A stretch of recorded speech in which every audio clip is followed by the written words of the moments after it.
उद्धव ठाकरेच्या माहिती काय गांड आहे का? उद्धव ठाकरेला शिवाय तुझ्या माहिती तुझ्या माहिती गांड. अरे तुझ्या माहिती गांड, तुझ्या माहिती गांड. जय महाराष्ट्र. अयोध्या अयोध्या. जय महाराष्ट्र. कोण बोलतोय? मी दादा डोंगरे बोलतोय. कोण?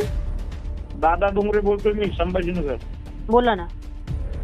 तू काय, तुला मला फोन करण्याचा काही विषय नव्हता. तर आतापर्यंत मी फोन केला नाही 2-3 वर्षामध्ये. आपण शिवसेनेत बरोबर काम केलं आहे. पण टीका करताना किंवा कुठल्या गोष्टी करताना काही स्पेसिफिक लिमिट असते बघ. म्हणजे मी तुला आज का बोलतोय तर कारण तू समजून घे. समजून घे म्हणजे तुम्ही समजून सांगा. तुम्ही मला फोन करण्याचं कारण काय आहे? तुम्ही मला फोन करणं आणि माझ्या लिमिट दाखवा मला. मी काय पोस्ट करायचं आणि काय नाही करायचं हे तुम्ही मला सांगायचं ना. नाही पोस्ट कर आम्ही सांगणार. म्हणजे तुम्ही काय म्हटलात की तू एक पोस्ट करण्याचं असं तसं तुम्ही हे म्हटलात. मी काय पोस्ट केली मला सांगा. तुम्ही नारायणगड आमचं काय माहिती का, ओडिराचं अक्कल असेल डोक्यामध्ये तुमच्या तर त्या माझ्या पूर्ण पोस्ट वाचा. माझ्या कुठल्याही आजच्या पोस्ट मध्ये किंवा माझ्या भूतकाळातल्या कुठल्याही पोस्ट मध्ये मी भगवान गड हा शब्द वापरलाय का? अक्कल जरा स्वतः टाळ्यावरती ठेवत जा आणि नंतर मला फोन करत जा, कळलं ना? उद्धव ठाकरेच्या माहिती काय गांड आहे का? उद्धव ठाकरेला शिवाय तुझ्या माहिती तू जे म्हटलास ना ते सगळं तुझ्या माहिती, ते सगळं तुझ्या माहिती. तुम्हाला लाजा वाटत नाहीत का रे? एका माणसाचा खून होतो दिवसा ढोळ्या मारून तुम्ही त्या माणसाचं समर्थन करता. लाज वाटते का?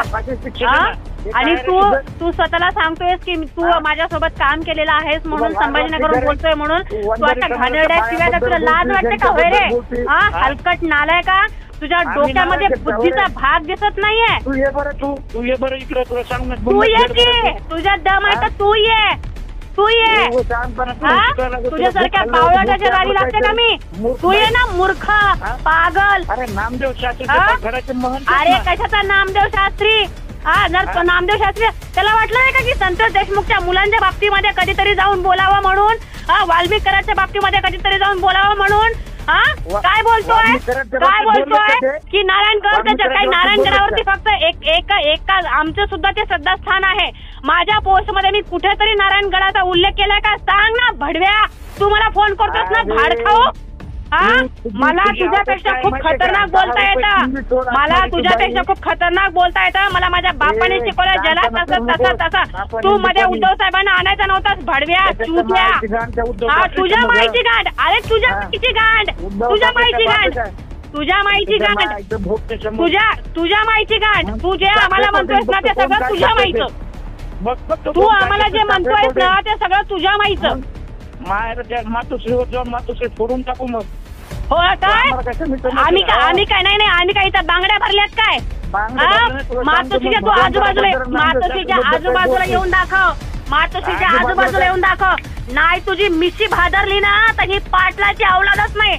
तू मातोश्रीच्या आजूबाजूला येऊन दाखव. नाही तुझी मिशी भादरली ना बाग साल्या येऊन दाखव. तू मातोश्रीच्या आजूबाजूला येऊन दाखव. तू मातोश्रीच्या आजूबाजूला येऊन दाखव. तू मातोश्रीच्या आजूबाजूला येऊन दाखव. मातोश्रीच्या आजूबाजूला येऊन दाखव. तुझी मिशी भाजून तुझ्या हातात देते की नाही बघ. अरे बाळासाहेबांची आणि उद्धव साहेबांची शिवसैनिक आहे, कळलं ना? तुला काय वाटलं? तुला शिवाय देत येतात का काय? तुला शिवाय देतात की काय? तुझ्या एवढा दम आहे ना, तुझ्या जेवढा दम तुझ्या तोंडात ना तेवढा तुझा दम सुद्धा असेल ना. येतो तुला काय वाटलं फोन करशील मला घाबरवशील? अरे तुझ्यासारखे झाटू खूप बघितलेत. क्या फोन आलाय का?